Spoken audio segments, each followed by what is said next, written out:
Tabu Fatou tango zolekaleka na voiture na ya cher otiaka peli puta na coffre ofinikaka bayeba kufa malili ya bolingo. Maître Gilles initiateur, le pacificateur Vital Kamere, le maître Christophe Muzungu, O Sultani Suleiman transport en commun Eric Kalume. Bolingo neti oxygène yesi ekotinga motema moyetenga na boya chérie ezopesa mpasi eloko ekoki kokabola mosuni ya moto na posobeliwa me bolingo ekomi kokabola ya ngai nzoto tabu kolinga yo ibalotika ngai nasilisa tablo yango bolingo etikali inacheve Freddy et Jojo Mbayo entre ngai na yo kolinga nde ezalaki kulutu nsima na yango koyina nde botami le vieux Didas Pembe bolingo enkolo inoda ope limpide zwaka forme selon récipient tabufatu meka bebe meka kola kisa bavase cache tabu bolingo nazala asire hypocrisie ezali synonyme ya lâcheté aninga ngwele pourquoi lelo pourquoi nakomi navige na molili faleka titanic libosongo ya aisere nayakoya te ya mosimanga nasala kule jo malama nabalivo etikala eternellement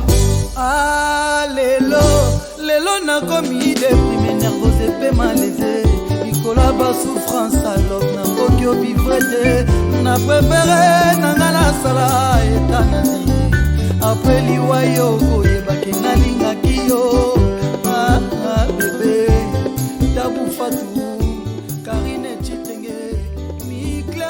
Mesdames, Messieurs, bonjour, chers internautes, chers amoureux de GL Service. Aujourd'hui, dans le cadre de l'émission Descente à domicile, GL Service reçoit les organisateurs de la soirée Moissy Liputa qui aura lieu dans quelques jours à Paris, à Sévran. Pour en parler davantage, nous avons quelques invités ici. Mais le premier, c'est Monsieur Gomez. Bonjour Monsieur Gomez. Bonjour Monsieur. Voilà, Monsieur Gomez, vous allez vous présenter à nos téléspectateurs.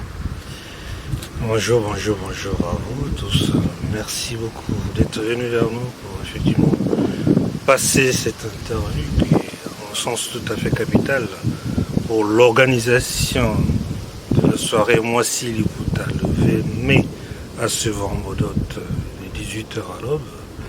Et encore merci à vous de venir vers nous pour nous poser des questions, pour en savoir un peu plus au sujet de cette activité. Je suis le superviseur de Moissy Liputa International, qui est un label, je dis bien qui est un label, qui est une marque déposée de Rita Capes Paris.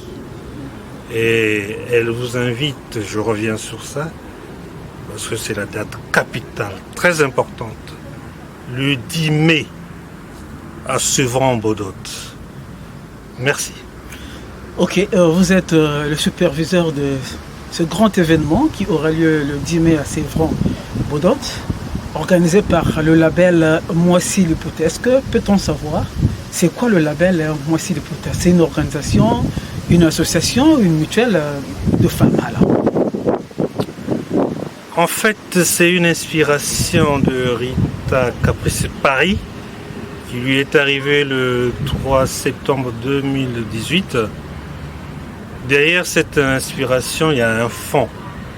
Le fond de cette inspiration, c'était effectivement tenir des activités dans Paris. Et derrière les activités dans Paris, c'est pour aider les enfants qui sont en Afrique, qui sont partout dans le monde et qui sont placés dans les orphelinats par manque effectivement de soutien des parents. C'est pour récolter des fonds autour de cette activité du 10 mai à Sevran-Bodot. Et le fonds qui sera récolté sera versé dans les orphelinats, dans le besoin d'aider les enfants qui sont en difficulté. Donc nous pouvons dire que la soirée Moissy Liputa ne sera pas un simple défilé de mode, une exhibition de tenues vestimentaires, mais au fond, c'est pour la récolte de l'argent pour aider les enfants en difficulté. Alors, comment va se passer cette soirée sur le terrain? Les jours arrivent, comment ça va se passer, l'organisation même de la soirée? Je reviens sur la première question qui serait de savoir que derrière cette activité, comme je viens de le dire, c'est l'aide apportée aux enfants orphelins. Et la soirée en elle-même, c'est démontrer, faire la démonstration que l'univers de la femme, qui n'est pas bien connu par l'homme, est assez costaud. Mais seulement, il faut aussi le dire clairement, qu'on ne peut pas parler de la femme sans parler de l'enfant. Parce que l'enfant reste dans l'univers de la femme.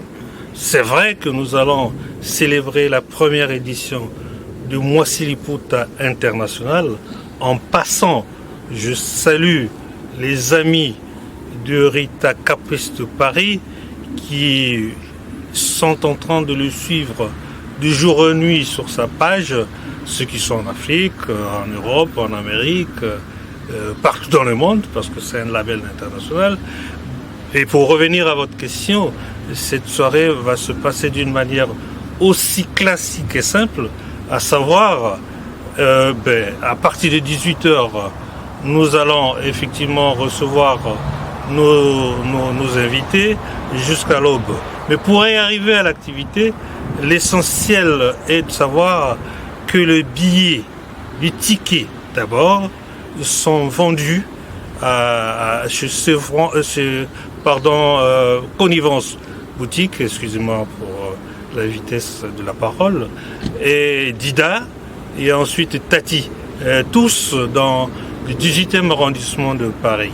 Moyennant ce ticket, vous aurez droit à votre repas et à votre boisson. Le ticket à combien?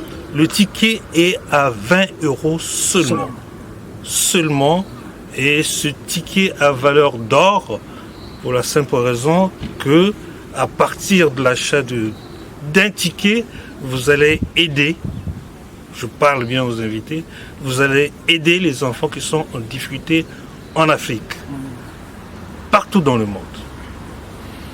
D'accord, nous parlons de la soirée Mwasiliputa, du label Mwasiliputa. Mwasi, ça veut dire, Mwasi c'est la femme en lingala. En français, en fait, c'est la femme. Mwasi, c'est en lingala. Mwasi, ça veut dire c'est la femme. Mais est-ce que les hommes aussi sont conviés à cette soirée Mwasiliputa? Pour une femme qui se respecte, celle qu'on appelle Mwasiliputa, justement, elle ne peut pas prétendre venir à cette soirée toute seule. Il est tout à fait normal, à mon sens, que la femme vienne avec son homme à cette soirée pour pouvoir effectivement valoriser l'activité, valoriser sa femme, mettre un peu de l'amour, de la chaleur autour de la femme. C'est important pour la femme. D'accord. Et le code du vestimentaire reste le pagne, parce qu'il y a des cultures, il y a des traditions qui ne mettent pas le pagne comme tenue. Est-ce que quelqu'un qui n'a pas de pagne, qui n'a pas une tenue en pagne, peut venir à cette activité? Mwasiliputa Caprice a pensé, c'est pourquoi elle a lancé un nouveau cri d'alarme qu'elle appelle la liputalogie. La liputalogie, c'est quelque chose pour elle de très très importante parce que la femme a voulu mettre de côté, a voulu imiter l'homme dans la tenue vestimentaire. Et entre-temps, Rita Caprice Paris a pensé qu'il fallait remettre les honneurs, qu'il fallait remettre la dignité et les valeurs de la femme à travers, comment on appelle, le port vestimentaire, la tenue vestimentaire qu'on appelle liputa. Liputa, c'est un code. Liputa, c'est une ligne vestimentaire international. Liputa, c'est dans l'univers de la femme. Liputa, c'est la femme responsable. Liputa, c'est la femme univers qui est très fière d'être dans sa tenue et de se présenter là où elle veut, sans complexe, sans avoir honte de qui que ce soit. Voilà, c'est mettre la femme en valeur, c'est mettre la femme à la hauteur, effectivement, du niveau qu'elle mérite. D'accord, donc la soirée aura lieu le 10 mai 2018, donc dans quelques jours, dans 3 semaines, à Sévran-Boudot. Est-ce que c'est la première édition? Est-ce qu'on peut parler, on peut espérer une deuxième édition, une troisième édition? Voilà, donc le futur du label Voici Liputa. Oui, Rita Caprice est très documentée. Elle fait toujours le travail de recherche dans ses activités Voici Liputa International. Ce dont vous venez de parler tout à l'heure fait partie du projet de Rita Caprice. Et pourquoi pas la deuxième édition, la troisième édition. Et derrière la deuxième édition, la troisième édition, il y a autre chose, les choses encore plus costauds, plus importantes, qu'on ne va pas dévoiler ici, parce que ça reste dans ces projets. Et comme les projets se volent facilement, on n'a pas envie là de les étaler, ça sera pour nous et pour vous une surprise. Mais pour l'heure, on peut facilement le dire qu'il y aura une deuxième et une troisième, pourquoi pas une quatrième édition du label Voici Liputa International. D'accord, organiser un tel événement, un grand événement, cela demande des moyens financiers, matériels et humains. Est-ce que vous êtes soutenu, appuyé par des sponsors pour réaliser ce rêve? Très bonne question. La porte est ouverte de Rita Caprice est ouverte pour effectivement tenir ce genre d'activités ou des activités. Il faut des hommes, il faut des moyens, il faut un projet. C'est vrai que le projet est là. C'est vrai que les personnes qui animent l'activité est là. C'est une équipe restreinte, très intellectuelle, très intelligente.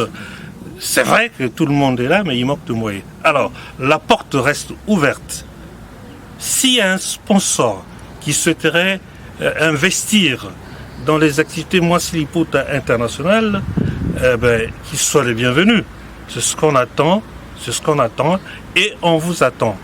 Vous allez sur la page Voici Liputa International, vous y trouverez les coordonnées pour pouvoir rentrer en contact avec Rita Caprice Paris.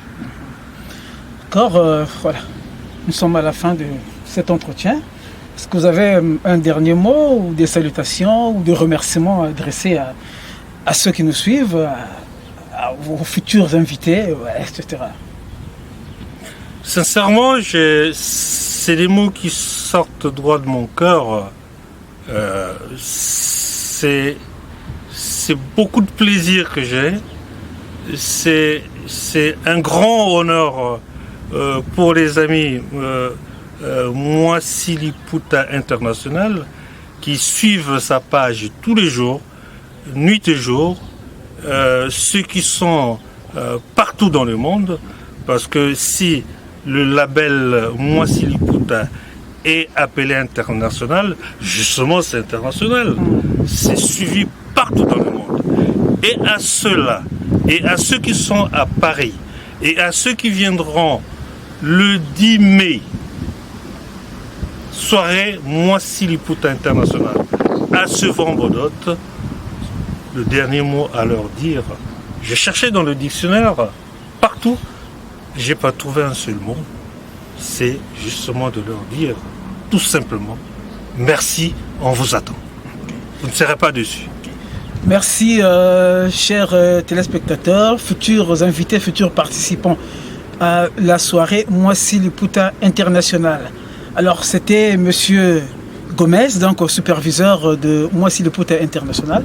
Mais tout à l'heure, nous allons prendre Madame Rita Caprice, qui est au centre de ce grand événement. Tout à l'heure. Osiko, Mimi Chikeba, Betty Awe, Malolo, Natacha Kitenge. Olinga vraiment soki esalaki arithmétique, addition multiplication na moyo te wapi, yoponisa division bolingo yoke na yo, katikali na basusi na motema nanga. Horizon Masamba Chabani record, Gigi Bokole Mimi Tonga. Novesalaki netiroma ya Shakespeare, yokomisi yango lokola ya Daniel Defoe, katikali isole lokola opeso bisoe, naina makila na miso na nayoka kolela na bae. Tozalaki bate suna baresto na bafete partout. Loyo tabu yo okei yo. Baza atalika momoko ya malonga na sala pona yo. François Babadi Moulouba, l'international Mbayo Sila, François Mouteba, CRTT Thérèse Les Perroquets, Dédé Moniato Top Crédibilité, le vieux Martin Fayou Kin Bouffe, Léa Francis Kalombo Solution, le PDG Bob Mundabi, Christian Ingani l'homme à battre, Orgerie Gampio, mon général Dabira, Baïnaka Joe Pistin. Allez, aba mère Bobi Misama Puta Bo Zipika ba père Ngoli Zipika pe papa Liputa Abina Ole Maloba tabwa yebisaki ngaye soki ezalaki makoma mbele ekoma manga na nzoto nalakisa ebwakanisa peut-être akochange ide tabufatu mama na Marie-François Didotala sima kokombaki na ngake yokomona moto na osante mediocre koleka mboko eza na bitumba tabufatu Kayembe Shenkemba nalingi yolingi tena zolinga kaka timokono kolinga na sempela okola baya balinga makala linganga nazalaka moto asuka nakubalanga na bolingo ebembe na ngelumba solo ya bolingo namema sango na yo na nkunda na kontamine bawa bolingo nanga bolingo asheri tabufatu bolingo nanga bolingo na yo mama confeso bolingo nanga bolingo na yo. Monsieur le maire Ige Golondele tabufatu nalingaka toujours ozala pembeni na ngai lokola bolingo mamelo nakitambala mosika na yo maweleki souffrance na ebele pinzoli eleki molai ya cravate DJ Frank Chetemba Mustapha Tulanda manka sécurité fote pananga za lokola mwana sengaki bomengo papa na ye epai akendeki esimbaki tozongaki toujours na maboko ya papa na ye yo epai okei soki esimbi toza toujours bolingo na ngai ye ata nalifelo sokoza peme nanga souffrance ekozala mwe.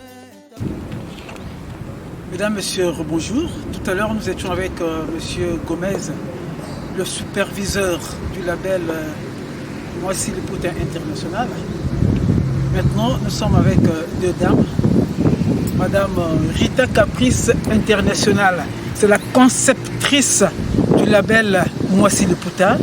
Et à ma gauche, Madame Héloïse Beke. Avec les deux, nous allons parler de cette soirée.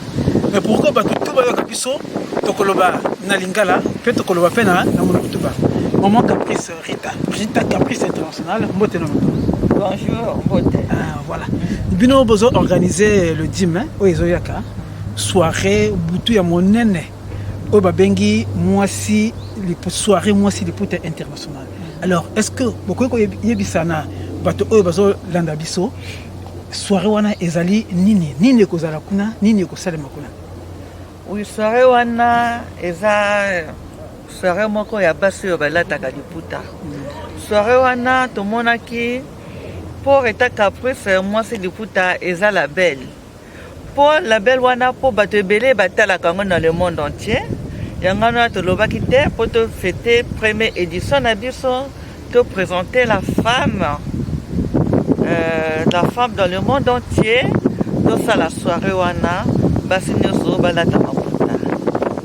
yango wana tosalaki tozosala soirée wana pour le dimanche tobenga basi nyonso oyo balingi kolata maputa bayaka basunga biso na kati ya soirée na biso. Mais na nsima ya maputa wana bakolata ezali mpona tokongolo mpe mbongo mpona koede bato oyo baza na mpasi na afrique bana mike bazomona mpasi eza ndenge wana. Oui, soirée wana mpona kati ya soirée wana toinvite bamama nyonso tu oyo babota oyo bayebi mpasi ya bana po toede baorphelinat na kati ya mboka na biso mpo bana wana bazomona mpasi. Donc yango wana na kati ya soirée yango bamama tosengi bino mpe boya ebele tosoutenir baorphelinat wana. Bato bakoya ebele déjà parce que bazolobela yango na Paris tout soirée wana me bato bakoyaka na maputa na bango bamama. Est-ce que nini ekosalema kuna na soirée yango bato bakolia bakomela to boye kaka boye? Mais oui, bien sûr, soirée wana bato bakolia po batike wana tozoteka yango na 20 euros. Na kati ya 20 euros wana ntango ozokota olie mpe na mwa bière na kati. Après ntango osilisa après okontinue soirée na yo wana mpo mwa eloko ya koteka mpe kozala na kati oyo balingi bachampagne basomi na bango oyo balingi mwa babière mpe basomi na bango. Donc mwa formule eza na kati. D'accord, ezali soirée liputa mwasi liputa me mibali donc basi bakoyaka bamibali bakotikala na bandako ndenge nini kosalama parce que kombi ya soirée wana soirée mwasi liputa? Non, wana eza kala bela mwasi liputa mpo mwasi abonga mpe na mobali. Basi mosusu eza bafemme marie baza na mibali na bango bamibali mpe bakoko akompagne basi na bango. Bon, eza mpe na mibali balandaka biso na kati ya page mwasi liputa bango mpe baza na basi na bango mpe bazosomba batike mpo na basi. Bon, bango oyo mpe baza na mibali te bako koya na bango mpe baza na bapeti ami na bango bako kosomba tike na bango mpe baye na bango. Donc soirée wana eza ya biso nyonso tu bamibali na basi basomba basoutenir biso.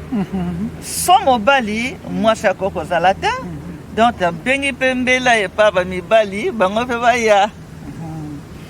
Donc maman Héloïse Piquet balobi ke mibali mpe foto tozala wana yo mpe likambo ngo molango nde nini totika na biso tozala na soirée wana epona nini mobali foyaka na soirée wana mwasi?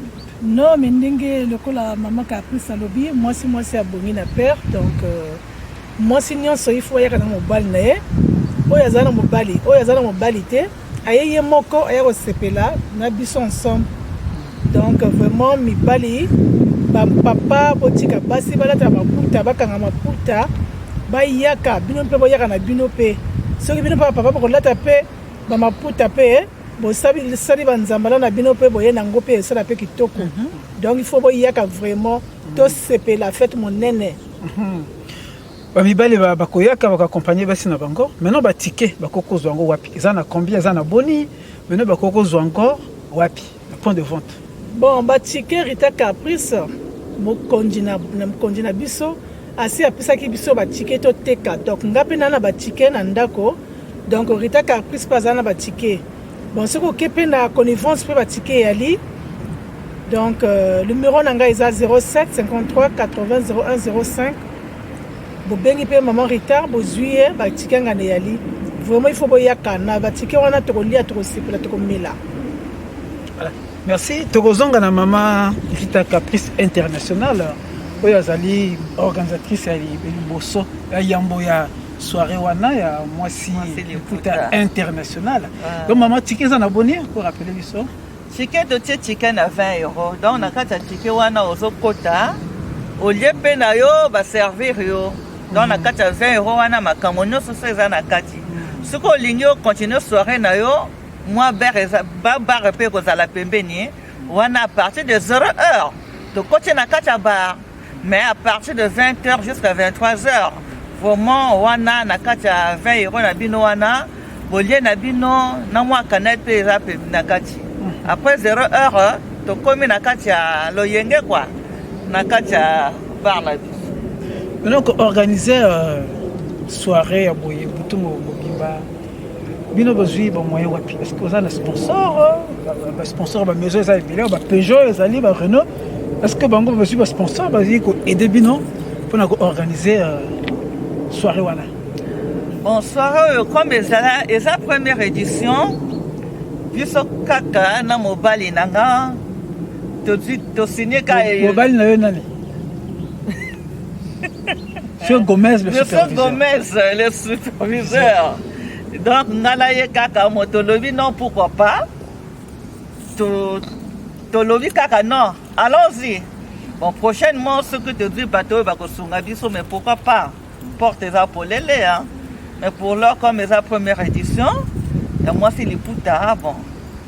Te dis qu'elle va chercher biso, moko, et puis prochainement, on verra. D'accord. Maman Héloïse Beke, peut-être que vous avez le Versuka, que vous avez bino basi oyo bazolanda biso, bato oyo bazohésite na koyaka na soirée wana, mokolo wana, na bamibali, bato tour, bref. Bon, nazoloba na ba mama vraiment ba mbote ya trop tokos na tokos. Donc na lingi vraiment boyaka na soirée le 10 mai. L'hypotalogie, donc, boyaka ebele, les aka 20 €. Donc, on a fait un mela, on a sepela. Et là, on a fait caprice, vraiment, on a sepela nango. Nous avons poni, nous avons fait donc, on a ligné vraiment, on a vraiment dû 20 €. Aka ngamote matia yaka ko sepela, ako mela ko lia, ako lata li puta ko bonga. Donc, vraiment, bien, nous avons bien, boyaka. Alors, maman Rita Caprice, l'international, oui. la femme du moment, parce que vous êtes à la une, dans les journaux on en parle, dans les médias, ici en France on en parle. Alors, moi, Liloba Yasuka, pour être pour Naba, maman, hésité, voilà. Bon, Liloba Yasuka, na lobi à maman, nous surtout, boyaka, pour soutenir bana na biso, bana mboka. Boya ebele vraiment, boya ebele eloko eza ya sika, pour soutenir la femme. Eza eloko angate, mais eza eloko ya basi nyo surtout pour eza international. Donc ba maman na lobi boya, to kumisa liputa. Liputa po eza valeur. Eza héritage ba maman na biso ba tikela biso. Donc yango wana ba maman na ba papa pe hein. Botika la te na mbeto po ekozala somo eza première édition boya kotala biso ndenge tokokanga bazibula donc mama bi ba papa bokanga déjà atako papa wana paza na moi compter na epede ya baza pe akoko lata hein atie pe baza en valeur hein ba mosusu pe bakoko nzomo ensemble même ata ya moi super roi akanga ngo pe sala ka kitoko hein donc yango wana na lobi wa mama boya ebele tokanga bazibula na bitambala. Tokozonga bambote mama Héloïse. Opesi bambote te peut-être ça na ba parents bazo suivre, ba ninga bazo suivre, ta chérie na yo pour le belé te wa. Bon ben chérie na ngana konzanga te pona ko loba na ye le parfait du bon odeur la bise sala bisala mo kondi. Wana vraiment mo bal nanga la bise. To bana depuis na mboka tito ya to comme plus de 25 ans de mariage. Donc vraiment na papa bana vraiment il n'est pas à la biso azotala il n'est pas le bano kende donc il faut quand même accompagner sœur no Rita Caprice parce que sa sœur moko moboto donc on a ba yana ngape ba nana ba ninga pe onyo surtout ba yebinga vraiment ba mbote trop ba simple matama ba lema yola ba ya doute ba ya mesme bino nyo surtout ba babo ça peut se ba mbote trop na bo santé de las donc ba mbote trop quoi. Maman Rita Caprice, l'international, il y a un moko. Moi, le vieux Azan Simona. Vraiment, na kumisi mobile nangai, na makambo sali franchement, vraiment ba bisou à trop. Sans lui, nana koko zalata. Sans lui, vraiment, je sais pas, na olobandenge nini. Vraiment, merci. Na tonton Gomez, ndenge osalinga.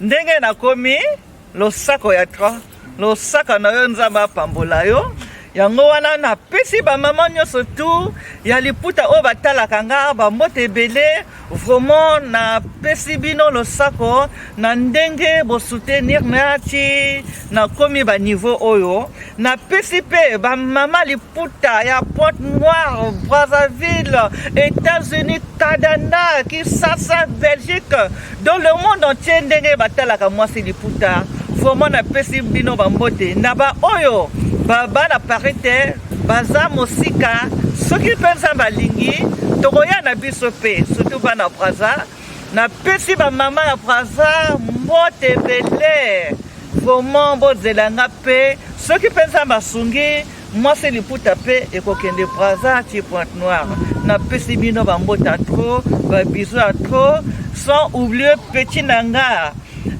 Elie Fontaine vraiment basalam à toi Idriss Mbanzulu Willy Wilfred napesi bino bambote a trop ndenge bosungaki ngai vraiment sans oublier ma petite adorée Huguette la Moussoudiate tala ya na yo ndenge akomi tala kaka le 10 mai yo za marraine kati ya sora mwasi liputa basalama to la Moussoudiate napesi mpe mbote ya association maison mère vraiment nazozela bino kuna boya tosepela merci. Mesdames, Messieurs, nous avons été avec les organisateurs de la soirée Voici le Portail International qui aura lieu le 20 mai 2019, donc dans 3 semaines à Sébran au Dot. Donc une seule date, 10 mai 2019, un seul lieu, Sébran Boudot, un seul montant, 20 € seulement. Dans ce montant, vous allez manger, vous allez boire, mais aussi vous allez soutenir les enfants en difficulté à travers le monde. Mais pour terminer, nous voulons saluer Davina Tendance Amelin, Gislain Zoubabella, le Grand Moupila dans le 91e, la petite Laura Gims, Meryl, notre fils Yacobo depuis Brazzaville, Brazza, mais aussi nous n'oublions pas Soraya. Soraya, l'unité de mesure, Soraya, l'unique à son genre, mais aussi Sostel Samba, toi-même tu sais là où tu te trouves. Merci, donc à nous revoir le 10 mai 2019.